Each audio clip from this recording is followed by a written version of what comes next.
I went to Playa del Carmen, Mexico, thinking it would be a digital nomad hotspot, with everyone having their laptops whipped out like these guys. But the only thing I saw guys whipping out were their beers at all hours of the day from 9 o'clock in the morning. And as I wandered around searching for my fellow digital nomads, I kept getting offered massages. I must have really bad posture because these women were really persistent. They even offered me special massages. So I feel this is definitely more of a party spot than a digital nomad hotspot, though it is very cheap to live here, so I'm sure that attracts a lot of online workers like me. And it's definitely one of the most unique spots I've been to, especially Fifth Avenue, which is a long stretch of pedestrian-only shops, bars, and restaurants, which just keeps going and going and going and going. And unlike Cancun or Tulum, the beach is adjacent to the downtown area, so you can walk there in only 2 minutes. It also has a pretty big nightlife scene, which I'll get into later, and there's a ton of people day drinking on the beach at all hours of the day. I also noticed a bunch of souvenir shops, which were suspiciously crowded,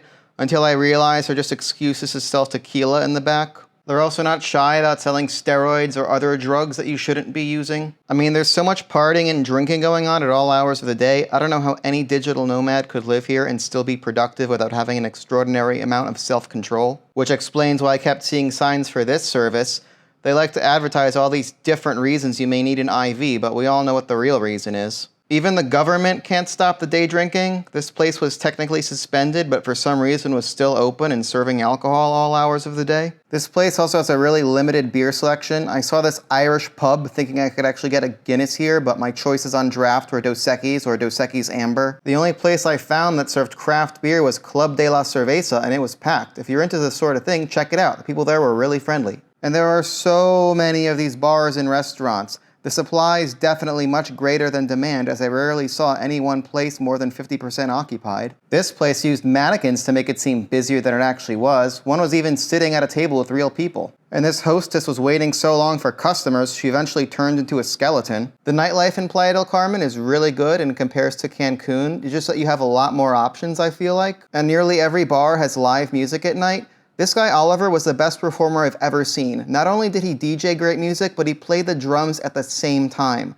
Go check out his social media I have posted in the description. As for the nightclubs, I typically shy away from them as I don't feel like paying for cover and spending thousands of dollars on bottle service. I also didn't think they would let me in since they clearly banned flip-flops in their dress code, but I decided to try anyway, and they surprisingly let me in. They didn't care. Furthermore, there was no cover. All I had to do was buy a Corona, which cost like $3 US. And this surprisingly worked at all 3 of the main clubs. They let me in with flip-flops, and all I had to do was buy a single beer. There was no cover. This was also on a Wednesday night. I don't think this would work on a Friday. If you prefer seeing a show, there's a Coco Bongo right down the street. It was pretty good in Cancun, but I didn't go inside this one. A lot of bars will also turn into nighttime party zones, like this Why Not rooftop bar. I realized it was a hostel and a bunch of 20-year-olds were playing beer pong, so I of course immediately turned back and left. Even the nicer restaurants participate in this revelry. The overpriced Greek restaurant behind me was blasting club music at like 12 midnight. At least all this rowdiness gives the cops something to do. You have armed military personnel walking around with drug-sniffing dogs. They're even on the beach during daylight hours if you ever felt concerned about your safety in Mexico. And there are so many of them at all hours of the day in the public area. I feel like Mexico could do some humanitarian aid and send some of these Marines up to New York City. Maybe then those New York criminals would stop robbing and assaulting people like they've done to me in the past. So I should probably talk about the beach since this place is named after it. But I feel like there wasn't a whole lot going on other than this public park where they had performers playing. Some parts of the beach are also extremely narrow and can only fit 1 row of chairs. If you're over 6 feet, you may not fit between the ocean and the buildings. So the way the seating works is it's not free. You have all these private beach clubs who charge you like $15 US for the privilege of sitting in one of their chairs under an umbrella. They also have these more expensive beach clubs who have DJs blasting music onto the beach, which I'm not sure is a great business model. As you can see, they're largely empty as people figured out they can just sit on the free section of the beach and also listen to the music without paying anything.